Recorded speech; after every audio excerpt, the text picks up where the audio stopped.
प्रिय छात्रों, आज यूनिट 3 में ये हमारा 6वां वीडियो लेक्चर है। इसके पहले हम लोगों ने लैटिस वाइब्रेशन की टर्मिनोलॉजी को पढ़ लिया, मोनोएटॉमिक लैटिस, डायएटॉमिक लैटिस को कवर कर लिया और इसके बाद पिछले स्लाइड में हम लोगों ने स्पेसिफिक हीट कैपेसिटी के लिए सीवी मतलब मोलर स्पेसिफिक हीट कैपेसिटी के लिए आइंस्टीन थ्योरी को डिस्कस किया था। और आइंस्टीन थ्योरी को डिस्कस करने के बाद हम लोगों ने ये पाया कि जब टेम्परेचर हाई होता है, मतलब हम हाई टेम्परेचर रीजन में जाते हैं, तो जो आइंस्टीन थ्योरी की वजह से सीवी की वैल्यू आती है वो क्लासिकल वैल्यू में मर्ज हो जाती है, मतलब उसकी वैल्यू भी 3R आती है। मीन्स हम डुलोंग एंड पेटिट्स लॉ के क्लोज चले जाते हैं। और जब हम लो टेम्परेचर लिमिट में आते हैं तो इसको भी हम एक्सपेरिमेंटल रिजल्ट को एक्सप्लेन कर सकते हैं आइंस्टीन थ्योरी से कि जो डिके होता है वो एक्सपोनेंशियल डिके होता है। सीवी का एक्सपोनेंशियल डिके होता है जब हम लो टेम्परेचर रीजन में आते हैं।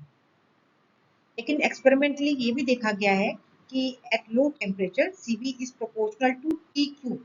तो वो जो टी क्यूब डिपेंडेंस है वो आइंस्टीन थ्योरी में पता नहीं चल पाता है और इसलिए आइंस्टीन थ्योरी कंप्लीट थ्योरी नहीं हुई और उसके आगे हमें फिर दूसरी थ्योरी भी देखनी होगी जो डिबाई मॉडल जिसे कहते हैं। अब आइंस्टीन थ्योरी में क्या माना गया था? आइंस्टीन थ्योरी में ये माना गया कि अगर कोई 1 मोल क्रिस्टल है, मोनोएटॉमिक है, तो उसमें 3n ऑसिलेटर्स होंगे। मोनोएटॉमिक है इसलिए जो n नंबर होगा, जो एवोगैड्रो नंबर है, अगर 1 मोल सब्सटेंस है तो इसका मतलब उसमें एवोगैड्रो नंबर के बराबर एटम्स होंगे। तो n एटम्स है और हर एक एटम की 3 डिग्री ऑफ फ्रीडम होंगे, तो इस तरह से टोटल 3n ऑसिलेटर्स होंगे। और वो जो 3n ऑसिलेटर्स होंगे उन सभी की फ्रीक्वेंसी को एक ही माना गया, जो फ्रीक्वेंसी ओमेगा या न्यू कही गई। और उसी से फिर हम लोगों ने आइंस्टीन थ्योरी को डेवलप किया था और सारे कैलकुलेशन किए। लेकिन उस कैलकुलेशन से जो सीवी की वैल्यू आई वो वैल्यू कुछ चीजों को तो एक्सप्लेन कर सकती है एक्सपेरिमेंटल रिजल्ट को, लेकिन सारे एक्सपेरिमेंटल रिजल्ट को एक्सप्लेन नहीं कर पाती। तो उसके बाद फिर दूसरा डिबाई मॉडल है। अब आइंस्टीन थ्योरी में और डिबाई मॉडल में जो बेसिक डिफरेंस है वो ये है कि जहां आइंस्टीन थ्योरी में सभी ऑसिलेटर की फ्रीक्वेंसी सिमिलर मानी गई थी, जैसे न्यू या ओमेगा मानी गई थी, पर डिबाई मॉडल में ऐसा नहीं है। वहां पे एक रेंज है, जैसे अगर हम कहें 0 to न्यू एक फ्रीक्वेंसी रेंज है और सारे ऑसिलेटर की फ्रीक्वेंसी उस रेंज में लाई करेगी या उस रेंज में रहेगी। मतलब कि सबकी फ्रीक्वेंसी सिमिलर नहीं रहेगी बल्कि सबकी फ्रीक्वेंसी अलग अलग रहेगी, तो इसलिए वहां पे एक फ्रीक्वेंसी डिस्ट्रीब्यूशन होगा।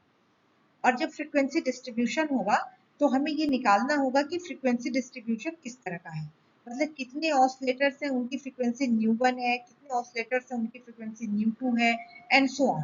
तो वो जो एक फ्रीक्वेंसी डिस्ट्रीब्यूशन फंक्शन है उस फंक्शन को हमें कैलकुलेट करना पड़ेगा।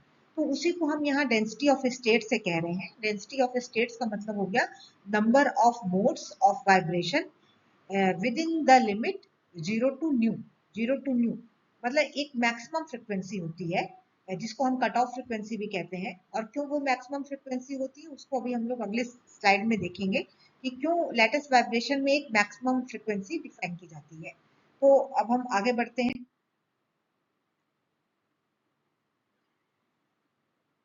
और हम लोग फिर से पहले 1 डायमेंशनल चेन को डिस्कस करेंगे और उसके बाद हम लोग 3 डायमेंशनल में चले जाएंगे। तो 1 डायमेंशनल चेन में जैसे ये एक फिगर दिखाया गया है, ये एक 1 डायमेंशनल चेन है जिसमें 2 एटम के बीच में a डिस्टेंस है, मतलब a is the lattice parameter. तो एक अगर हम ऐसे चेन की कल्पना करें और उस चेन के जो 2 एंड है वो फिक्स्ड एंड है, मतलब कि वहां पे डिस्प्लेसमेंट नहीं होगा। फिक्स्ड एंड का मतलब होता है कि उस जगह पे डिस्प्लेसमेंट नहीं होगा। जैसे आप लोगों ने स्ट्रिंग में वेव प्रोपगेशन भी पढ़ा होगा, और जब स्ट्रिंग के दोनों एंड फिक्स होते हैं तो वो उस जगह पे डिस्प्लेसमेंट नहीं होता है। तो वैसे यहाँ पे भी अगर हमने ये माना हुआ है कि दोनों एंड इसके फिक्स हैं तो यहाँ पे डिस्प्लेसमेंट 0 होगा, मतलब कि डिस्प्लेसमेंट को हम स्मॉल u से डिनोट करते हैं। तो eight x is equal to 0 and x is equal to capital N। Capital L क्या है? Capital L is the length of the chain. तो ये जो हमने एक वन डायमेंशनल लैटिस एज्यूम किया है या इमेजिन किया है, जिसका लैटिस पैरामीटर स्मॉल ए है और उसकी लेंथ कैपिटल एन है, तो कैपिटल एल मतलब x इज इक्वल टू 0 पे और x is equal to L पे दोनों फिक्स एंड है, इसलिए वहां पे डिस्प्लेसमेंट जो u है 0 होगा। तो इस डिस्प्लेसमेंट की वजह से जो भी वेव फॉर्मेशन होगा, उस वेव फॉर्मेशन के लिए हम ये इक्वेशन लिख सकते हैं, वन डायमेंशनल वेव इक्वेशन, और वो इक्वेशन है d by 2u d by x square is equal to 1 by v square d by 2u d by t square. तो u इज द डिस्प्लेसमेंट, ये v क्या है? v is the velocity of the wave.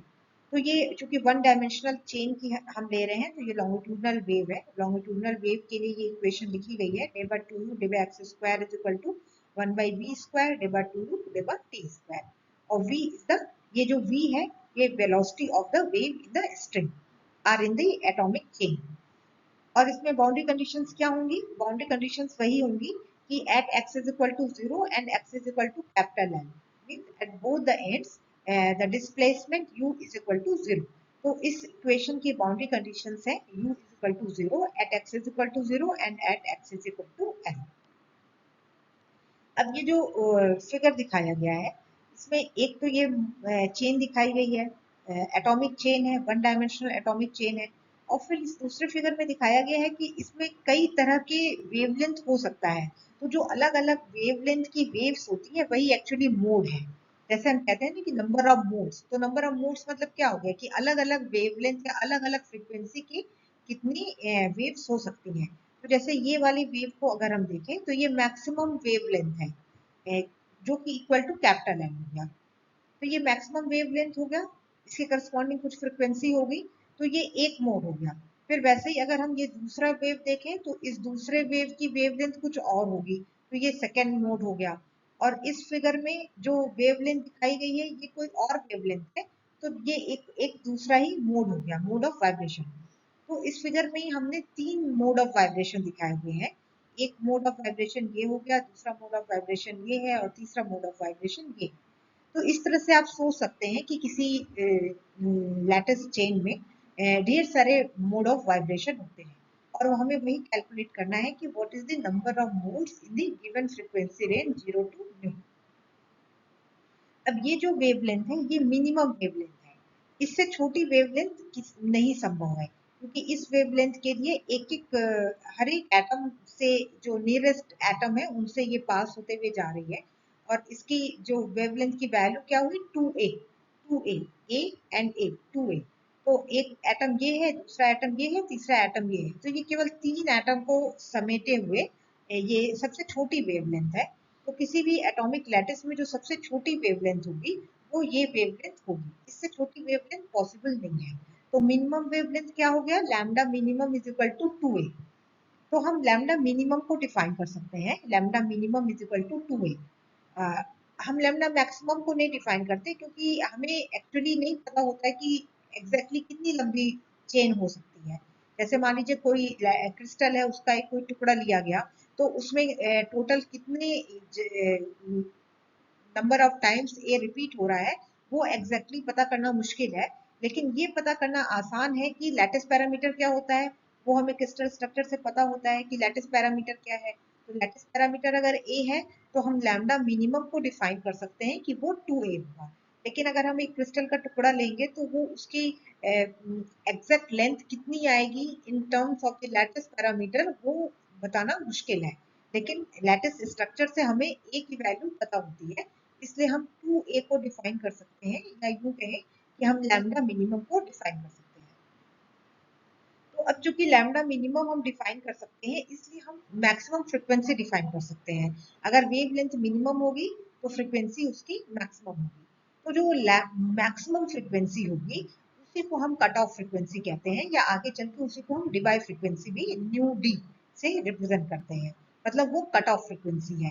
तो उस given crystal में जिसकी lattice parameter ए है, उसमें 2a वेवलेंथ से कम वेवलेंथ का या उसके करस्पॉन्डिंग जो फ्रीक्वेंसी होगी उससे ज्यादा फ्रीक्वेंसी का की वेव पॉसिबल नहीं है। तो इसलिए यही जो है अलग अलग वेवलेंथ या अलग अलग फ्रीक्वेंसी, उसी को हम मोड्स कहते हैं। हम यहाँ थोड़ा फ्रीक्वेंसी डिस्ट्रीब्यूशन की बात करेंगे। तो अभी जो पिछले स्लाइड में एक वेव इक्वेशन लिखा गया था, /2u /x² is equal to 1/v² /2u/t², वो वेव इक्वेशन है। उस वेव इक्वेशन का जो सॉल्यूशन होगा वो स्टैंडिंग वेव है और वो इस तरह से लिखा जाएगा, u is equal to a sin n πx/l cos 2π nu t। Nu means the frequency, n means n जो है वो मोड को रिप्रेजेंट कर रहा है, मतलब कि nth mode, n is equal to 1 2 3 रख सकते हैं हम। तो ये एक स्टैंडिंग वेव है। और लेंथ ऑफ द चेन क्या होगा? लेंथ ऑफ द चेन होगा l is equal to n into a, मतलब a रिपीटिशन है तो n के बराबर, जितनी बार वो रिपीट होगा उतने बराबर अगर हम a से मल्टीप्लाई कर देंगे तो हमें टोटल लेंथ मिल जाएगी। तो l is equal to na, where n is an integer, positive integer, equal to और ग्रेटर देन 1। अगर n इज इक्वल टू 1 है तो इसका मतलब केवल दो ही एटम है और उनके बीच का डिस्टेंस a है, लेकिन अगर उससे ज्यादा है तो वो पूरी एक चेन बन जाएगी। फिर वही बातें यहाँ पे दोबारा लिखी हुई हैं कि क्योंकि lambda minimum is equal to 2a है, तो हम लेंथ को लैम्डा जो भी लेंथ होगी that should be the integer of the lambda by 2। Lambda by 2 का मतलब क्या हो गया? a। Lambda minimum is equal to 2a है, तो lambda by 2 is equal to a। तो ये तो हमें पता ही है कि जो लेंथ होगी वो that will be the multiple of a। वो एल a, क्योंकि लैटिस पैरामीटर है तो a का मल्टीपल होगा। मल्टीपल मतलब कि a time 1 time a, 2 time a, 3 time a, इस तरह से वो उसका इंटीग्रल मल्टीपल होगा। तो हम इसलिए हम a की जगह अगर लैम्डा बाई 2 रख दें तो हम ये भी कह सकते हैं कि l is equal to n into lambda by 2 होगा। अब हम इस इक्वेशन को यूज करते हुए इससे हम कैलकुलेट कर सकते हैं कि what will be the /2u /x² and what will be the /2u /t²। तो इसको कैलकुलेट कर लेते हैं। /2u /x², जब /2u /x² करेंगे तो ये पार्शियल डिफरेंशिएशन है विद रिस्पेक्ट टू x, तो उस समय t को कांस्टेंट मानते हैं, तो ये वाला टर्म कांस्टेंट रहेगा, इसी को केवल डिफरेंशिएट करना है। a भी कांस्टेंट है, इसको डिफरेंशिएट करेंगे तो साइन को डिफरेंशिएट करेंगे तो साइन से कॉस आएगा और कॉस से फिर माइनस साइन आएगा। साइन को डिफरेंशिएट करने पे कॉस आएगा और कॉस को डिफरेंशिएट करेंगे तो माइनस साइन आएगा, तो इसलिए यहाँ पे एक माइनस साइन आ जाएगा। और डिफरेंशिएशन में वापस 2 बार डिफरेंशिएशन करने पे हमें वापस साइन फंक्शन मिलेगा, लेकिन उसके साथ हमें इसको भी डिफरेंशिएट करेंगे 2 टाइम्स, तो हमें यहाँ बाहर n π/l whole square n π/l whole square भी मिल जाएगा। तो 2 बार डिफरेंशिएशन करने के बाद हमें a भी रह जाएगा, ये साइन का फंक्शन भी रह जाएगा और ये फंक्शन भी रह जाएगा विद अ नेगेटिव साइन। इसलिए हम फिर से उस फंक्शन को लेते हुए हम उसे फिर से u लिख सकते हैं। तो इसलिए यहाँ पे लिखा हुआ है माइनस u, और जो 2 बार डिफरेंशिएट करने पे n π/l का होल स्क्वायर आया है वो ये हो जाएगा। तो इसलिए हम लिखेंगे /2u /x² is equal to minus u n² π²/n²। Similarly जब हम दो बार डिफरेंशिएट करेंगे with respect to t, partial differentiation है, तो जब t के रिस्पेक्ट में करेंगे तो ये x वाले पोर्शन को कांस्टेंट रखेंगे और बिल्कुल सिमिलर ढंग से करेंगे। तो cos को डिफरेंशिएट करेंगे तो माइनस साइन आएगा, फिर sin को डिफरेंशिएट करेंगे तो cos आएगा। तो अगेन हमें यहाँ पे एक माइनस साइन मिलेगा और एक u मिलेगा, और ये जो 2π न्यू n वाला फैक्टर है इसका होल स्क्वायर मिलेगा, कि जब हम 2 बार डिफरेंशिएट करेंगे तो ये 2 बार आ जाएगा। तो माइनस u 4π² न्यू स्क्वायर। तो ये वैल्यूज हमें मिल गई /2u /x² की और /2u /t² की। अब इन दोनों वैल्यू को हमें जो पिछले स्लाइड में वेव इक्वेशन लिखी थी /2u /x² is equal to 1/v² /2u /t², वो हमारी वेव इक्वेशन थी। उस वेव इक्वेशन में हमें इन वैल्यूज को सब्स्टिट्यूट कर देना है, और सब्स्टिट्यूट करने के बाद थोड़ा सा सिंप्लीफाई करेंगे तो हमें ये रिजल्ट मिलेगा। Nu means frequency, frequency square is equal to n² v² upon 4l²। तो ये रिजल्ट हमें मिल जाएगा। यहाँ पे आपको ध्यान देना है कि यहाँ पे दो जो टर्म है वो दिखने में एक जैसे हैं। जैसे ये एक टर्म है, ये न्यू को डिनोट करता है, न्यू मतलब फ्रीक्वेंसी को डिनोट कर रहा है, और दूसरा ये जो v जैसा टर्म है वो वेलोसिटी ऑफ द वेव को डिनोट करता है। तो इसमें आपको ध्यान रखना है कि कौन सा फ्रीक्वेंसी के लिए लिखा गया है, कौन सा v के लिए लिखा गया है। ये वाला जो सिंबल है ये फ्रीक्वेंसी के लिए है न्यू, और ये वाला सिंबल v है स्मॉल v, जो वेलोसिटी ऑफ द वेव के लिए लिखा जा रहा है। आगे चलेंगे हम तो एक कैपिटल V भी आएगा। जो कैपिटल V होगा that will be the volume of the crystal. वो जब आगे आएगा तो हम फिर से आपको याद दिला देंगे। तो फिलहाल हमारे पास ये रिलेशन है nu square is equal to N square V square upon 4l square. तो इस बेसिस पे ही हम लोग कुछ और इक्वेशन लिख सकते हैं, जैसे लैम्डा एन की वैल्यू हमें यहाँ से ही पता है कि lambda N is equal to 12 upon N है। तो न्यू एन की वैल्यू ये हो जाएगी, यहाँ से भी वही चीज निकाल लेंगे, मतलब ये दोनों इक्वेशन सेम ही है। यहाँ से भी हम लिखेंगे तो nu N is equal to N V upon 12 आ जाएगा, एन वी अपॉन 12। इस तरह हमें लैम्डा एन, एन जो है वो मोड को रिप्रेजेंट कर रहा है और न्यू एन की वैल्यू पता चल जाती है। तो अभी तक हमने जो भी किया वो हम लोगों ने वन डायमेंशनल चेन के लिए किया। अब जो हम आगे करेंगे वो थ्री डायमेंशनल के लिए करेंगे, क्योंकि आफ्टर ऑल जो क्रिस्टल है वो थ्री डायमेंशनल क्रिस्टल है। तो हमारा जो भी रिजल्ट होना चाहिए वो थ्री डायमेंशन के लिए होना चाहिए। तो अब जब हम थ्री डायमेंशनल क्रिस्टल लेंगे तो वहां पे वेव प्रोपगेशन दो तरह का होगा, एक लॉन्गिट्यूडनल भी होगा और एक ट्रांसवर्स भी होगा। जो लॉन्गिट्यूडनल होगा वो केवल एक ही मोड होगा, सिंगल मोड होगा, क्योंकि लॉन्गिट्यूडनल में क्या होता है the displacement of the atom will be in the direction of the wave. तो वो एक ही डायरेक्शन होगा, जिस डायरेक्शन में वेव जाएगी उसी डायरेक्शन में डिस्प्लेसमेंट होगा, तो उसका एक ही मोड हो सकता है, इसलिए उसको सिंगल मोड कहते हैं। लेकिन ट्रांसवर्स में दो मोड होते हैं। दो मोड मतलब कि मान लीजिए अगर वेव एक्स डायरेक्शन में जा रही है तो डिस्प्लेसमेंट वाई डायरेक्शन में भी हो सकता है और जेड डायरेक्शन में भी हो सकता है, और because of the symmetry Y direction में जैसा डिस्प्लेसमेंट होगा वैसा ही जेड डायरेक्शन में भी डिस्प्लेसमेंट होगा। तो वहां पे हमें दो मोड मिलते हैं और दोनों डीजेनरेट, डबली डीजेनरेट का मतलब होगा कि दो मोड हुए और दोनों एक ही जैसे हुए। डीजेनरेट का मतलब होता है कि एक ही जैसा होना। तो डबली डीजेनरेट का मतलब कि दो मोड होंगे ट्रांसफर्स के।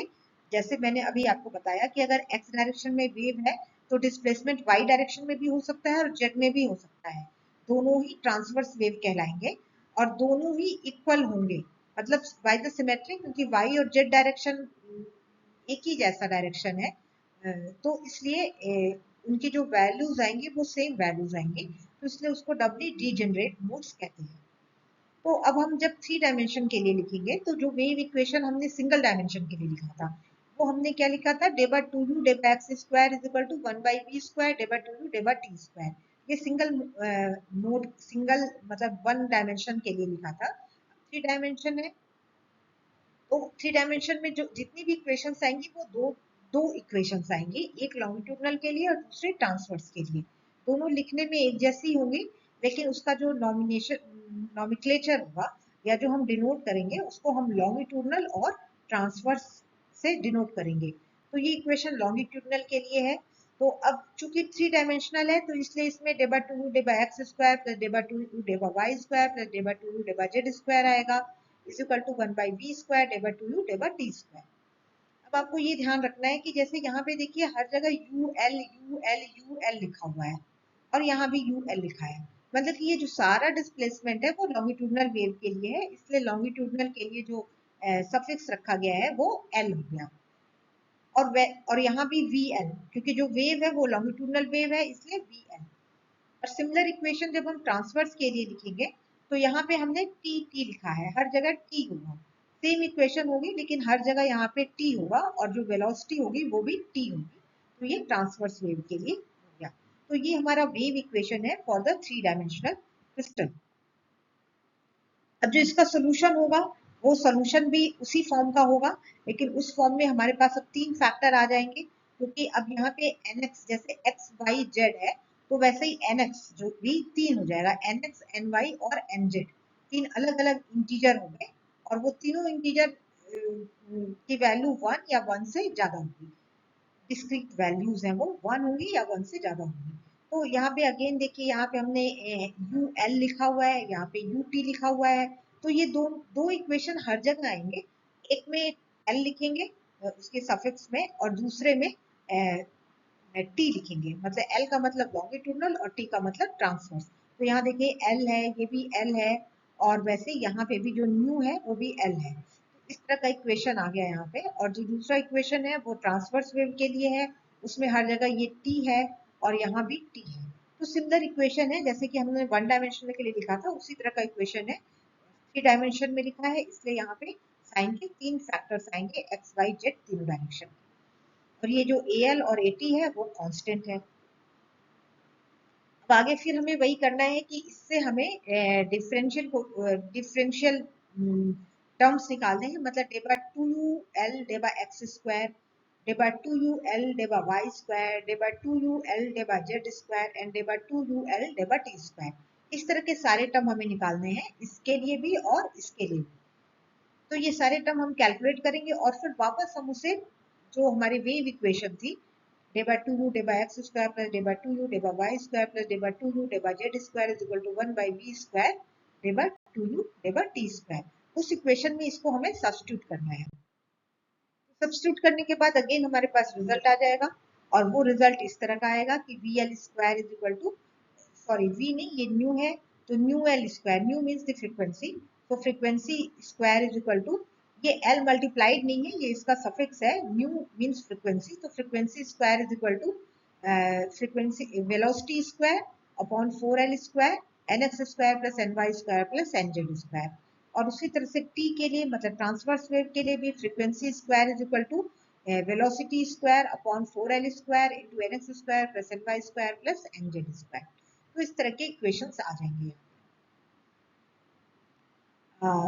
अब इस इक्वेशन से हमें के की वैल्यू हम लोगों ने पहले भी निकाली थी, k is equal to 2 pi by lambda होता है, और 2 पाई बाई लैम्डा को अगर हम एन के टर्म में, अभी पिछली उसमें हम लोगों ने लैम्डा एन के टर्म में रखा था एल को, तो उन दोनों इक्वेशन को कंबाइंड कर दिया जाए तो हम के को एल के टर्म्स में रख सकते हैं with the value n x. तो ये वैल्यू हमारे पास आएगी। यहाँ पे आपको क्या करना है, एक तो इक्वेशन है k is equal to 2 pi by lambda, और दूसरा लैम्डा और एल के बीच में रिलेशन है जो हम लोगों ने निकाला था कि n is equal to n into lambda by 2, L is equal to n into lambda by 2। एक इक्वेशन ये है और दूसरा इक्वेशन है k is equal to 2 pi by lambda. तो दोनों इक्वेशन को कंबाइन कर देंगे तो हम k को L से रिलेट कर सकते हैं इस तरह से कि kx is equal to pi nx by n, similarly ky is equal to pi ny by n and kz is equal to pi nz by n। तो ये तीन इक्वेशंस आ गए। kx ky kz क्या है, these are the components of the wave vector k। Wave vector जैसे k होगा तो उसके तीन कंपोनेंट होंगे kx ky kz। जैसे अगर r पोजीशन वेक्टर है तो उसके तीन कंपोनेंट x y z होते हैं, उसी तरह से k वेव वेक्टर है तो वेव वेक्टर के तीन कंपोनेंट kx ky kz होंगे in the three directions x y z। तो हम लोग जैसे लिखते हैं r square is equal to x square plus y square plus z square in three dimensional case, उसी तरह से हम लिखेंगे k square is equal to k x square plus k y square plus k z square.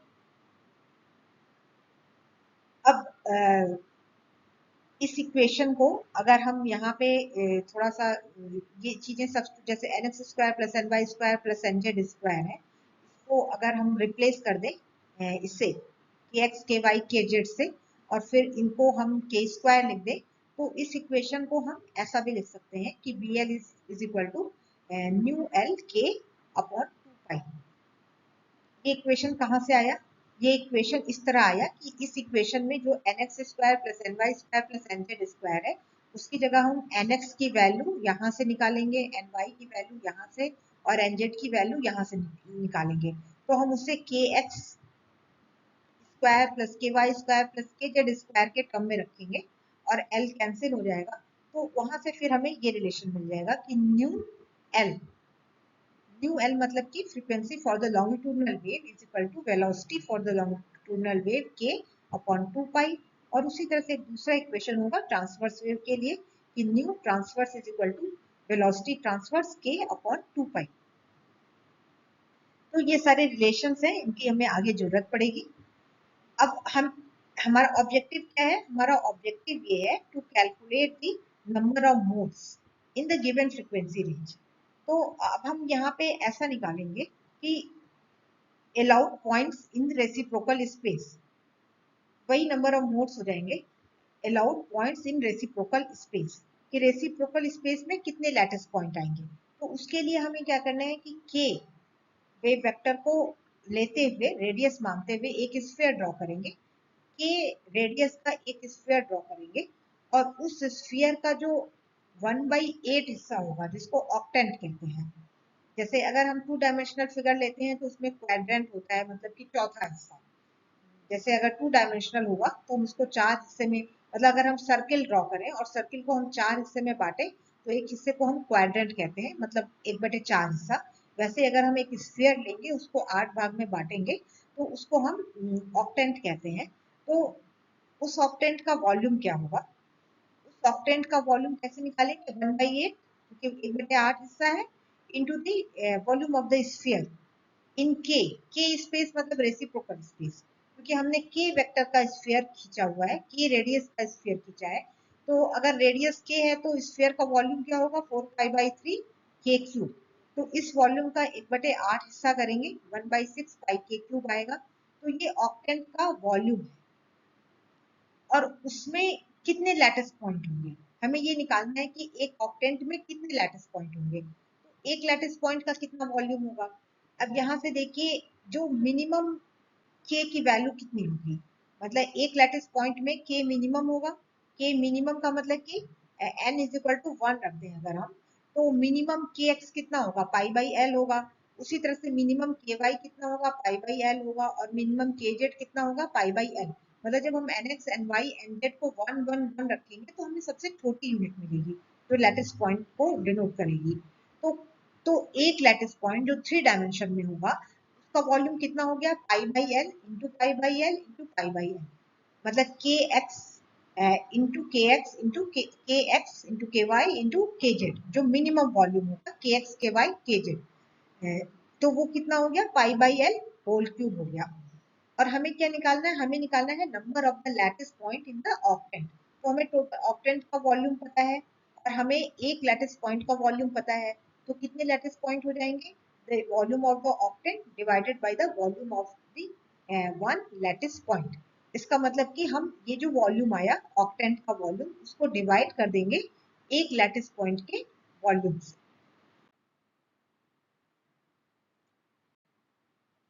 तो एक lattice point के volume से जब हम उसे डिवाइड करेंगे तो हमें ये वैल्यू मिलेगी, ये वैल्यू मिल जाएगी वी के क्यूब अपॉन 6π²।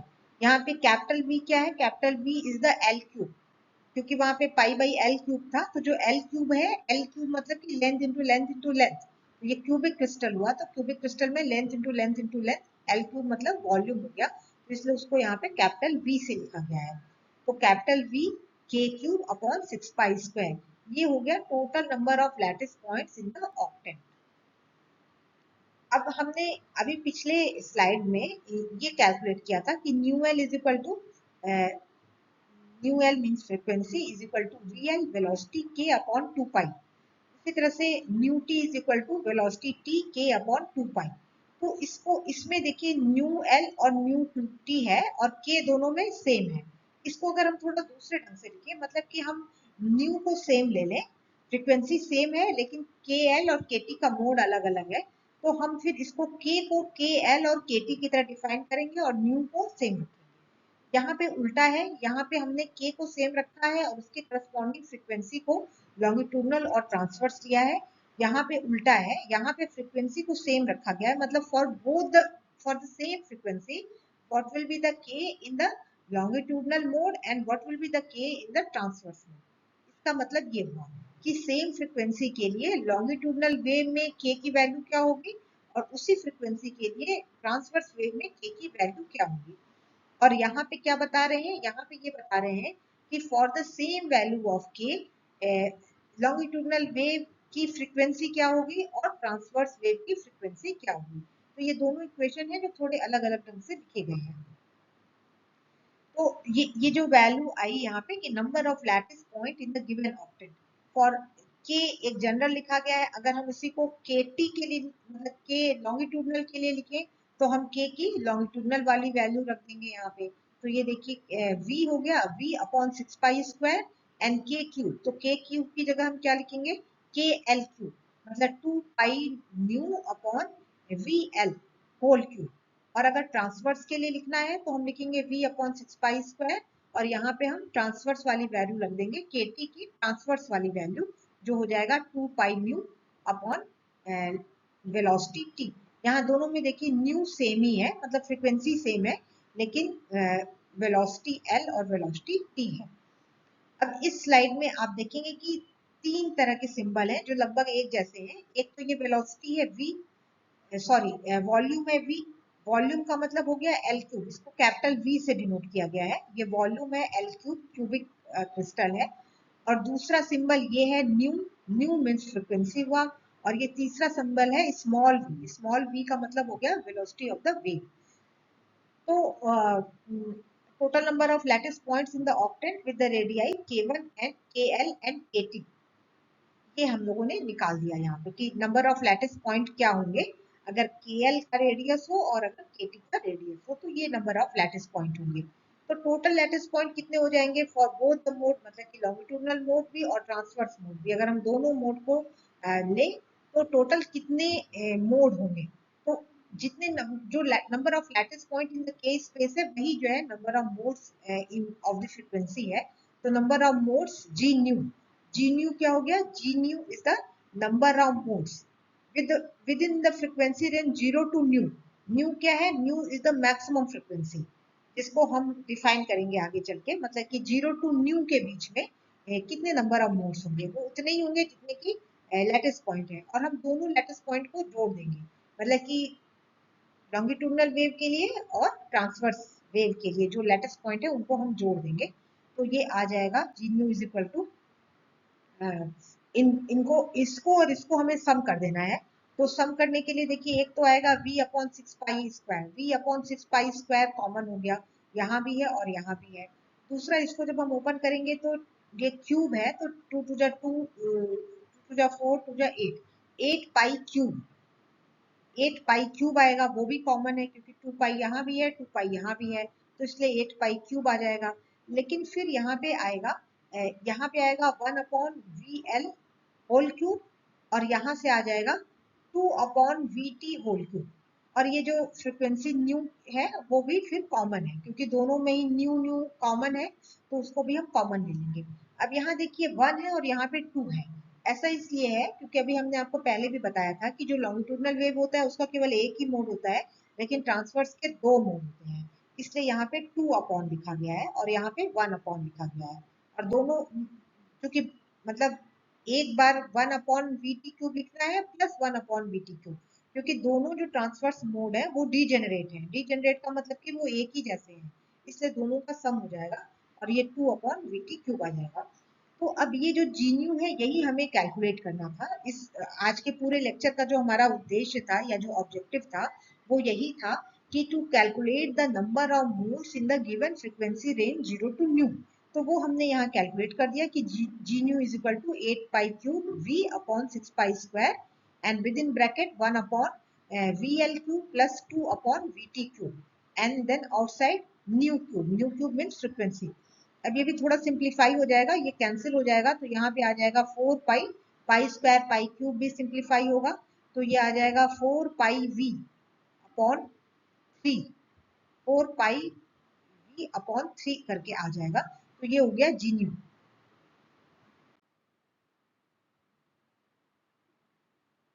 अब हम कंबाइंड वेलोसिटी को के लिए, मतलब हमारे पास दो वेलोसिटी है, एक तो लॉन्गिट्यूडनल वेलोसिटी है, दूसरी ट्रांसवर्स वेलोसिटी है।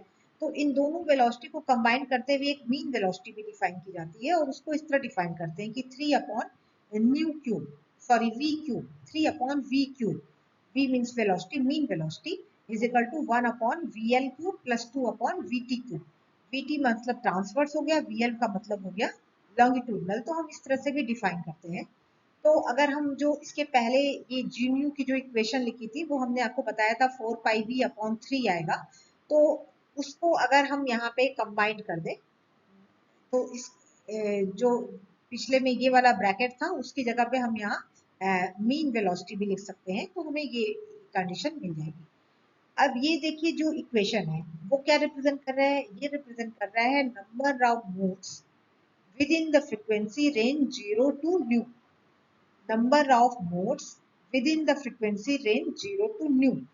तो अगर हम ये निकालना चाहते हैं कि डिस्ट्रीब्यूशन फंक्शन मतलब कि number of modes with in the frequency range nu and nu plus d new, इस तरह का आप लोगों ने स्टैटिस्टिकल मैकेनिक्स में भी किया होगा, बोल्ट्जमैन लॉ वगैरह ये सारी चीजें पढ़ते समय भी इस तरह के फंक्शन आते हैं कि जब हम जी न्यू लिखते हैं तो इसका मतलब होता है कि number of modes with in the frequency range 0 to new, और जब हम जी न्यू डी न्यू लिखते हैं तो इसका मतलब होता है number of modes with in the frequency range nu and nu plus d new, मतलब कि small range nu and nu plus d new में कितने होंगे।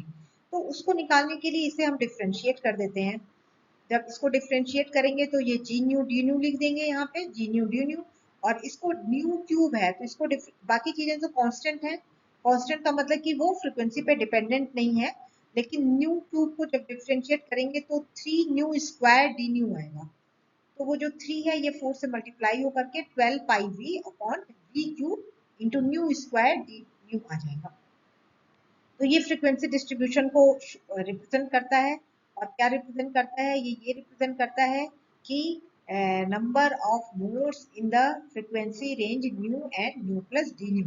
तो वो ये है 12 pi v upon mean velocity cube into nu square d nu. इसको थोड़ा सा और मैनिपुलेशन करें तो इसको आप 4 इंटू थ्री रख दीजिए, तो 4 पाई वी यहाँ आ जाएगा, और 3 upon velocity cube, 3 upon velocity cube की जगह हम ये भी लिख सकते हैं।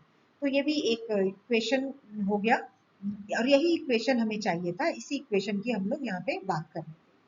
तो अब इस इक्वेशन से अगर हम इस पे नॉर्मलाइजेशन कंडीशन लगाएं, नॉर्मलाइजेशन कंडीशन का मतलब कि अगर हमने एक 3 डायमेंशनल क्रिस्टल लिया, 1 मोल सब्सटेंस है, मोनोएटॉमिक है, तो इसमें जो टोटल नंबर ऑफ ऑसिलेटर्स होंगे वो 3n होंगे, मतलब कि जो टोटल नंबर ऑफ मोड्स होंगे वो 3n होंगे, 3 because of the 3 degree of freedom and n is the Avogadro number, क्योंकि 1 मोल है तो वहां पे n नंबर ऑफ एटम्स होंगे, तो इसलिए 3n। तो अगर हम इस पूरे को डिफरेंशिएट करें, सॉरी इंटीग्रेट करें, जैसे हमने पहले समेशन लिखा था तो समेशन और इंटीग्रेशन एक ही होता है। समेशन हम तब लिखते हैं जब हमारे पास डिस्क्रीट वैल्यू होती है, और यहाँ पे हमारे पास पूरा फ्रीक्वेंसी स्पेक्ट्रम है, डिस्क्रीट वैल्यूज नहीं है कि न्यू वन होगा फिर न्यू टू होगा, ऐसा नहीं है, मतलब पूरा वो कंटिन्यूअस है, तो इसलिए वहां पे हम समेशन न करके इंटीग्रेशन करेंगे, और इंटीग्रेशन किस लिमिट में करेंगे, 0 to new d. New D जैसे मैंने आपको बताया कि चूंकि लैम्डा मिनिमम को हम डिफाइन करते हैं, lambda minimum is equal to 2a, इसको हम डिफाइन करते हैं, इसलिए उसके करस्पॉन्डिंग हम मैक्सिमम फ्रीक्वेंसी को डिफाइन करते हैं, और वो मैक्सिमम फ्रीक्वेंसी को कट ऑफ फ्रीक्वेंसी कहते हैं या डिबाई फ्रीक्वेंसी कहते हैं, और इसलिए उसे न्यू डी से रिप्रेजेंट करते हैं। तो जो हमारी लिमिट होगी इंटीग्रेशन की वो 0 to न्यू डी होगी, तो 0 to न्यू डी में अगर हम इसको डिफ्रेंशिएट कर दें तो ये आ जाएगा, इसको डिफ्रेंशिएट कर दीजिए, तो ये 4 पाई वी अपॉन ये जो पूरा टर्म है वो इंडिपेंडेंट ऑफ द न्यू है, इसलिए वो इंटीग्रेशन के बाहर रहेगा, और विद इन द इंटीग्रेशन केवल ये न्यू स्क्वायर डी न्यू रहेगा, तो न्यू स्क्वायर डी न्यू यहाँ पे लिखेंगे, and this should be equal to 3a। ये हमारी नॉर्मलाइजेशन कंडीशन है, और फिर इसको जब हम इंटीग्रेट करेंगे तो इंटीग्रेट करने पे ये जो न्यू स्क्वायर है वो बन जाएगा न्यू क्यूब अपॉन 3। इंटीग्रेट करने पे ये जैसे एक्स स्क्वायर डी एक्स होता है तो वो एक्स क्यूब बाई 3 हो जाता है, वैसे ये हो जाएगा न्यू क्यूब अपॉन 3, और न्यू क्यूब में अब हम जीरो रखेंगे तो जीरो आएगा, जब न्यू डी रखेंगे तो न्यू डी क्यूब अपॉन 3 आएगा, तो न्यू डी क्यूब बाई 3 इसका रिजल्ट आएगा इज इक्वल टू 3n, तो उससे हम न्यू डी निकाल सकते हैं, इस इक्वेशन से हमें न्यू डी की वैल्यू मिल जाएगी, और न्यू डी की वैल्यू ये आएगी 9n अपॉन, यहाँ से 3 आएगा तो 3 जाके इधर मल्टीप्लाई हो जाएगा, तो 9n, और ये सारी चीजें जो इस साइड में है वो डिनोमिनेटर में आ जाएंगी, तो डिनोमिनेटर में आने पे 4 पाई वी हो जाएगा, और ये वाला जो पूरा फंक्शन है वो जब डिनोमिनेटर में आएगा तो ऊपर जाके -1 हो जाएगा, तो ये न्यू डी की वैल्यू आ गई। अब हम फिर से एक नया फंक्शन डिफाइन कर रहे हैं, नया फंक्शन मतलब कि एफ न्यू, जो कि सारे मोड्स को कंसिडर करते हुए, मतलब जी न्यू के सारे मोड्स को, समेशन का मतलब हो गया कि लॉन्गिट्यूडनल मोड को भी लेना है और ट्रांसवर्स मोड को भी लेना है, तो ये जो इक्वेशन था जी न्यू डी न्यू वाला, इस इक्वेशन में ये जितने भी कांस्टेंट टर्म है उन टर्म की को हमें न्यू डी से रिप्लेस करना है। मतलब ये वाला इक्वेशन ले लीजिए, ये वाला इक्वेशन, इस इक्वेशन में जो ये टर्म है 9n तो यहाँ नहीं है, लेकिन ये है 4πb और इतना ये जो टर्म है, इस टर्म को अगर हम न्यू डी से रिप्लेस कर दें तो रिप्लेस करने पे हमें ये वैल्यू मिल जाएगी 9n upon nu D cube into nu square. तो ये इसको भी एफ न्यू डी न्यू करके लिखना चाहिए था, इसको आप एफ न्यू डी न्यू करके लिख सकते हैं। तो ये एक दूसरा फंक्शन हो गया जो कि वो फंक्शन है कि हमें न्यू डी के टर्म में, अदरवाइज यहाँ तक भी सफिशियंट है। ये जो हमने एक्सप्रेशन निकाला है ये भी अपने आप में सफिशियंट है, लेकिन इस फंक्शन को थोड़ा सा और सिंप्लीफाई करें। अगर हम न्यू डी के टर्म में लिखें तो यहाँ पे एफ न्यू डी न्यू लिखेंगे।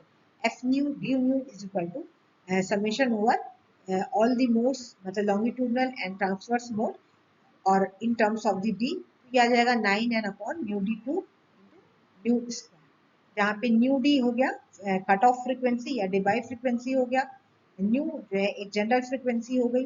और ये क्या शो कर रहा है, ये शो कर रहा है कि with in the range nu and nu plus d nu. इसको आप एफ न्यू डी न्यू करके लिखिए, तो ये शो कर रहा है with in the range nu and nu plus d new.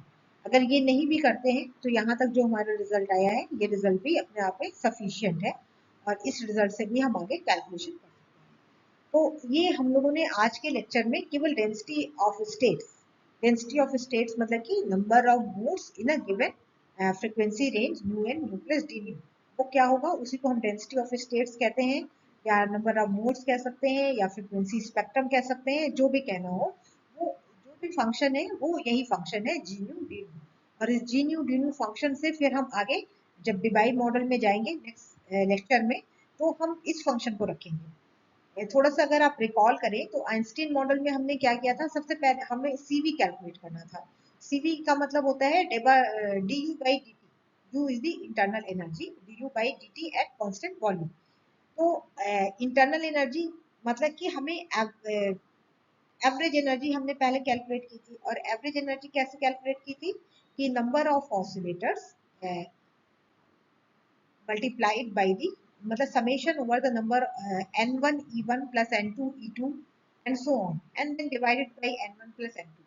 मतलब कि एवरेज एनर्जी कैसे निकालेंगे, the total energy, total energy मतलब कि अगर E1 एनर्जी के N1 ऑसिलेटर हैं तो E1 N1 plus E2 energy के N2 ऑसिलेटर हैं तो प्लस E2 N2, सारे को हम जब सम करेंगे न्यूमरेटर में तो हमें टोटल एनर्जी मिल जाएगी, और फिर उसको हम डिवाइड कर देंगे the total number of the oscillator जो कि N1 plus N2 plus N3। तो इस तरह से हमने एवरेज एनर्जी निकाली थी। फिर एवरेज एनर्जी को हमने 3n से मल्टीप्लाई कर दिया था क्योंकि टोटल हमारे पास 3n ऑसिलेटर। तो यहाँ भी हम वही काम करेंगे, यहाँ पे जो नंबर ऑफ ऑसिलेटर्स हैं, नंबर ऑफ ऑसिलेटर्स की जगह हम number of modes G D new रखेंगे जब हम डिवाई मॉडल में जाएंगे। तो इस तरह से